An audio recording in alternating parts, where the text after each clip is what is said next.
You spent 6 weeks preparing for your annual review. Not 6 days, 6 weeks.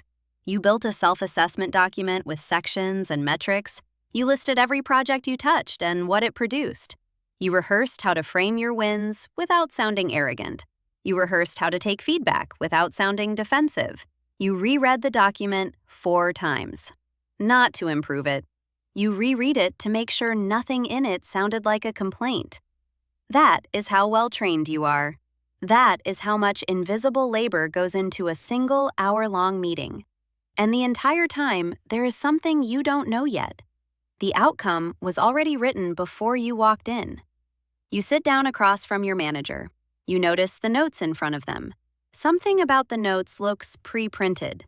The conversation begins, and you wait for the real exchange to start. It never does. The feedback arrives in language that sounds precise but lands like a form letter. Executive presence, visibility with senior stakeholders, proactive communication across the team. You ask what that means specifically.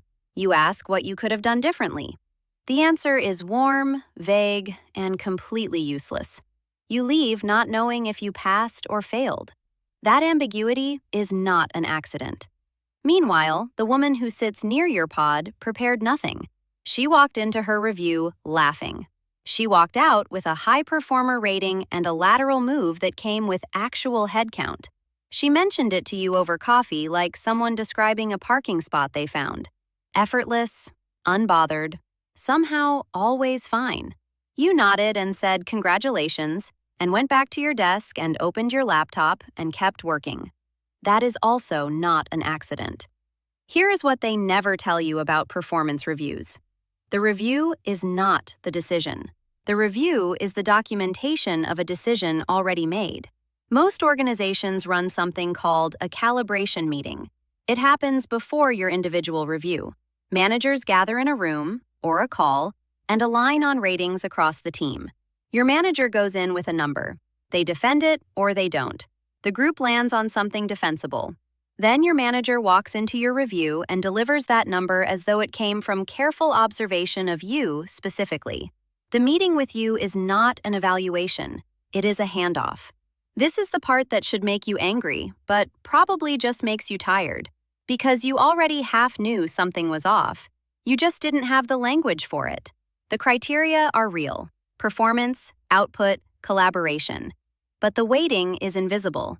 And the invisible weight doesn't go to the strongest performer in the room. It goes to whoever people remember positively before the calibration meeting starts. Whoever gets named in hallway conversations with the right people. Whoever is socially easy to advocate for. Not the person with the cleanest metrics. The person whose presence costs the least social energy to sponsor. This is not a conspiracy. It's simpler and uglier than that. It is a system doing what systems always do, optimizing for its own comfort. And you have been trying to beat a social geometry problem with a spreadsheet. So you try harder. Of course you do. You send more thorough status updates. You prepare for every one-on-one like it's a formal presentation.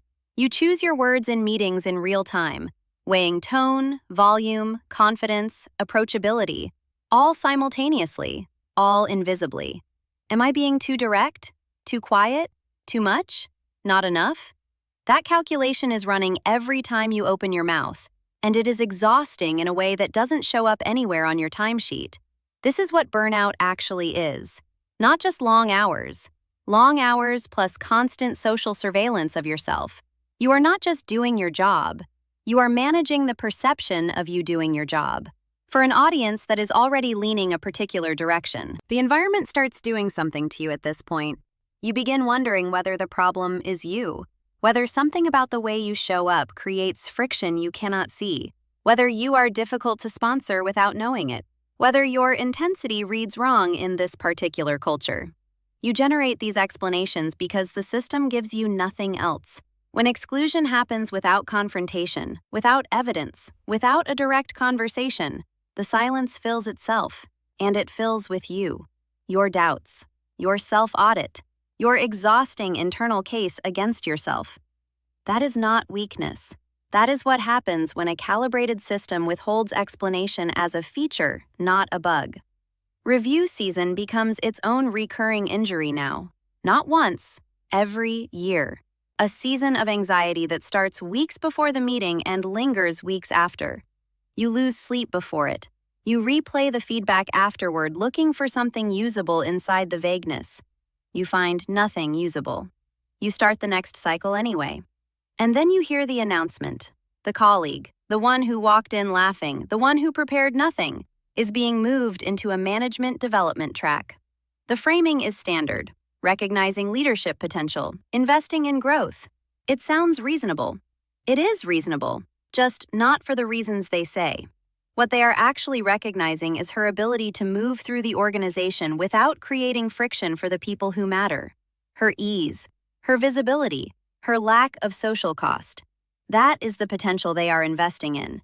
And it's not that she is undeserving. It's that the criteria they advertised and the criteria they used are two different things, and only one of them was ever written down. Now widen the frame, because this is not your manager. This is not your company specifically. This is how large organizations manage internal risk. Performance systems are not designed to produce accurate outcomes. They are designed to produce defensible ones. There is a difference. An accurate outcome requires honest measurement and real accountability. A defensible outcome requires documentation that holds up if someone asks questions later. The review you just sat through was not built for accuracy. It was built to be defensible. The language gives it away once you know what to look for. Executive presence means something about you makes people with power uncomfortable, and no one will say what.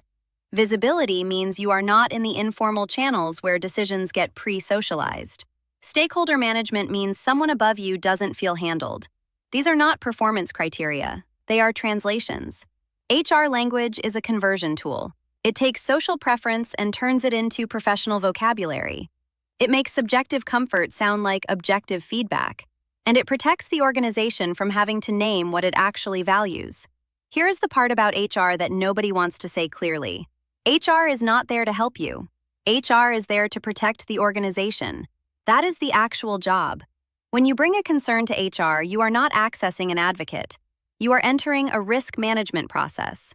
The notes from your review, the vague but documented feedback, the paper trail of areas for development, that is not there to guide your growth. It is there so that if this ever becomes a formal dispute, the organization has cover. This is not cynicism. This is the function operating exactly as designed. Here is the final thing you need to understand.